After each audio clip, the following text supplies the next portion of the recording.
Malapit na hong isagawang eleksyon kaya may mga mock elections tayo na idinaraos ng Commission on Elections. Kanina mga kabombo ay sinimula na ho ito. Maagang nagsimula ang mga proseso para dyan sa mock elections. Pero may ilang aberyang natukoy. Alamin natin ang kabuuan ng ulat ni Bombo Isa Cotoner.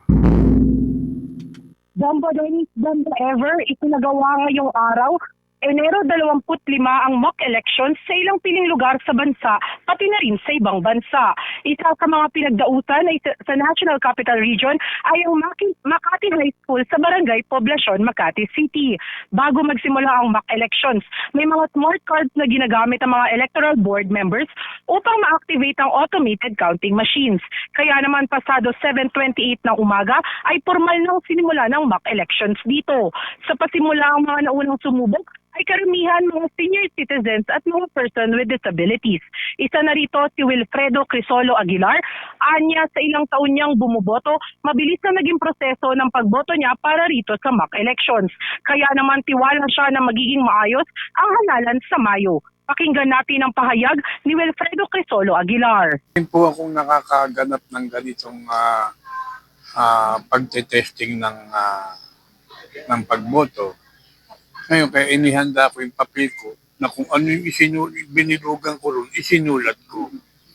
Para paglabas ng resulta, makikita ko kung tama ang lumabas doon sa mga isinulat ko o binoto ko. Ako, ang bilis. Mas mabilis ngayon. Hindi katulad doon dati medyo matagal-tagal pa. Siguro dati, dahil sa koma marami ang bumaboto. Ngayon dahil sa koma bago.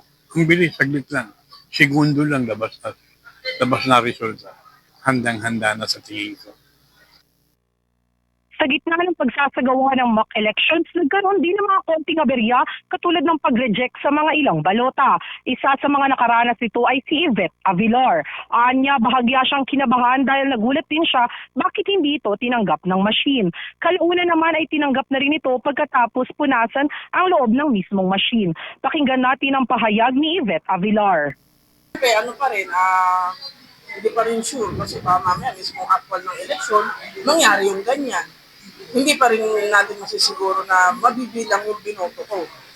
Diba? Kasi syempre, meron dyan magpapasok ng balota tapos hindi naman iluluwang bigla. Paano kung pagpasok ulit, iluwa ulit? Paano yun?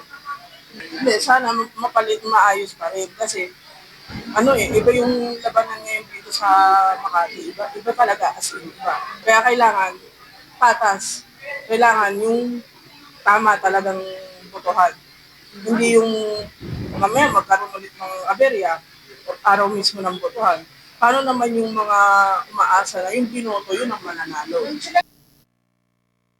Kaugnay nito, nilinaw naman ng komisyon na ang nangyari sa mga na-reject na balota.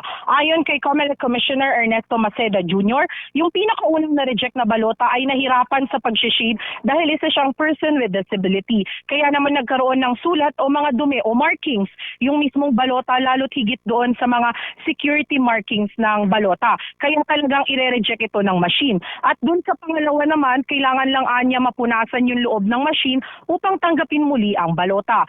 Pagtitiyak niya na lahat ng naging aberya rito sa mock elections ay tiyak na mapag-uusapan ng komisyon upang makagawa rin ng mga solusyon. Pakinggan natin ang pahayag ni COMELEC Commissioner Ernesto Maceda Jr. Yung ballot kanina, may mga lumalagpas doon sa circles. But that by itself would not be a reason automatic to reject the ballot. But we did see that in the security markings, na sulatan din. And from day one, we were explaining to everyone, if it's the security markings that are affected, then there's a very high likelihood of rejection. And I think that's what happened in this case, so, officer. Iyan ho ang pag-uusapan na aayusin din sa subsequent trainings and briefings. It's going to inform or modify our efforts moving forward on how to disseminate that information. Because especially now, we see that ang na-reject na ballot is at the hands of a PWD. Bombo Dennis, Bombo Ever, sa kabuuan, no? 68 na mga botante ang nakaboto rito sa Makati High School. At saktong 10:53 ng umaga na transmit na ang lahat ng mga boto para rito sa mock elections para sa nasyonal at lokal na level. Pasado 11:04 naman ng umaga, formal nang isinara ang mga machines pati na rin ang mock elections.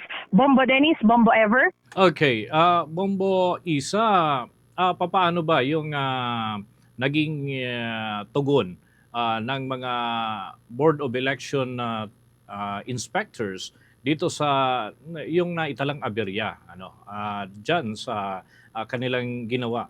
Nangailangan ba ng technician o sila na mismo yung nag-assist? Actually, no, dito, Bombo Dennis, nung simula nung hindi tinanggap yung dun sa kauna-unahang senaryo nga na hindi pagtanggap dun sa balota, ay talagang tinignan muna nila kung may mga sulat ba o talagang kitang-kita ba o baka naman nagusot lang o baka hindi lang siya nakita talaga or nabasa ng machine. Tapos after nun, Bombo Dennis, ay nung sure na talaga nila na hindi siya tinatanggap ng machine, ay kinuha nila yung mismong balota at sinulatan nila ito ng rejected na at nilagay ito sa isang envelope dahil ayon nga dito no dun sa chairman, dun sa ating electoral board members, ay ipapasa rin nila ito sa komisyon para mapag-aralan din ng komisyon yung mga naging markings dun sa mismong balota dahil malinaw naman na anunsyo o nasabi ng komisyon na kapag talagang merong markings o kahit konting dumi lang yan doon sa mismong security markings o yung gilid ba nung mismong balota, talagang hindi na siya tatanggapin ng ating machines. Actually, no, Bombo Dennis, kanina din sinabi nung chairman dito sa ating presinto na hindi na nakabotong muli yung botante. So, ibig sabihin kasi nito is isang balota lang para sa isang botante. So, kinuha na lamang nila yung mismong balota at sinilid sa isang envelope at ipapadala nila ito sa komisyon. So, later on no, sa ating eleksyon, ganun din ang mangyayari dahil as per chairman, isang balota, isang botante lang ang meron tayo ngayong eleksyon. Okay, with that, maraming salamat, Bombo Isa. Live mula rito sa Barangay Poblacion, Makati City para sa Bombo Network News. Bombo Isa Cotoner nag-uulat para sa number 1 and most trusted radio network in the country, Bombo Radio Philippines. Basta radyo, Bombo!